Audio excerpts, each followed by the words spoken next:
14 dekabr kuni Belgiyadagi Brussel Hürriyet Universitetida nihoyat ahamiyatli bir marosim o'tkazilgan.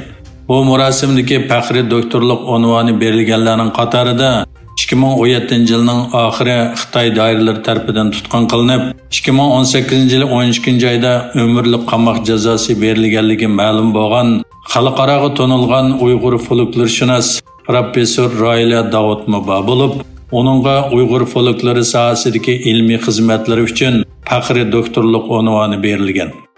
Brussel Hürriyet Universitetining tor betida bu haqda berilgan ma'lumotlarda mundaq deyilgan. Universitetimiz o'zining uzun yillik an'anasiga asosan butun dunyo miqyosidagi ilm-fan, san'at va siyosiy ilm qatorliq sohalarda o'zlarining o'y-fikrlari, xizmati, ish-harakatlari orqali o'z davriga cho'nqur ta'sir ko'rsatgan shaxslarni taqdirlash yuzasidan ularga faxriy doktorlik unvonini taqdim qildik.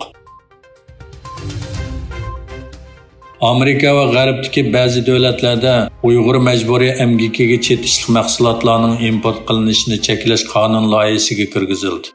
Ammo bu masalada Turkiyada hech qanday bir sado yo'q. Türkiye Savdo Ministerligining parlamentdagi hamchot muzokarasida Uyg'ur majburiy emgiki masalasi o'tirg'a qo'yildi. Partiyasining parlament a'zosi Arshidin Bayaz Filan hamchot komiteti yig'inida Savdo ministri Ömer Bolattin Xitoydan import qilingan mahsulotlarda Uyg'ur turklarining majburiy emgiki bor yo'qligini so'radi. Savdo ministri Ömer Polat Uyg'urlar va majburiy emgak to'g'risidagi savolga javob bermadi.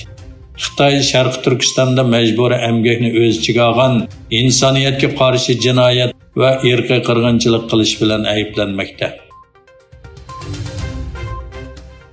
Qirg'iziston prezidenti Sadir Jafarov parlamentda so'z qilgan qirg'iz xalqidan davlat bayrog'ini o'zgartirish ideyasini qo'llashini talab qildi.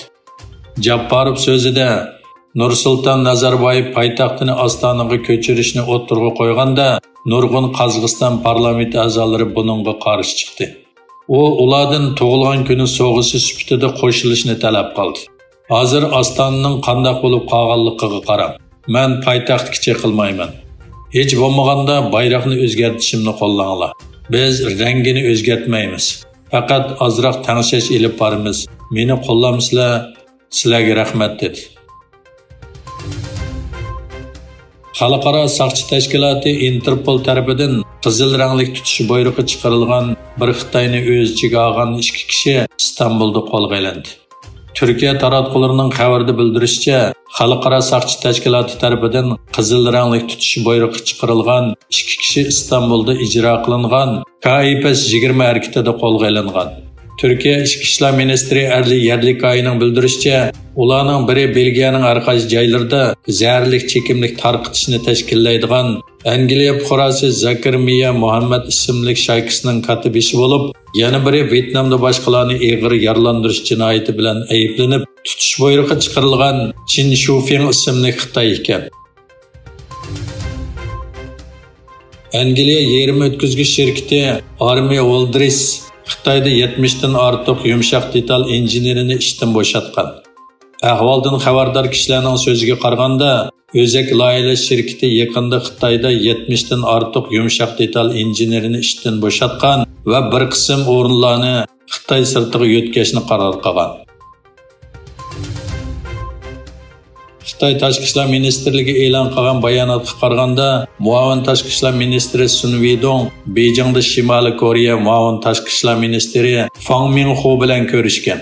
Ikki davlat o'rtasida strategik aloqa va moslashishni kuchaytirish to'g'risida kelishim hosil qilingan.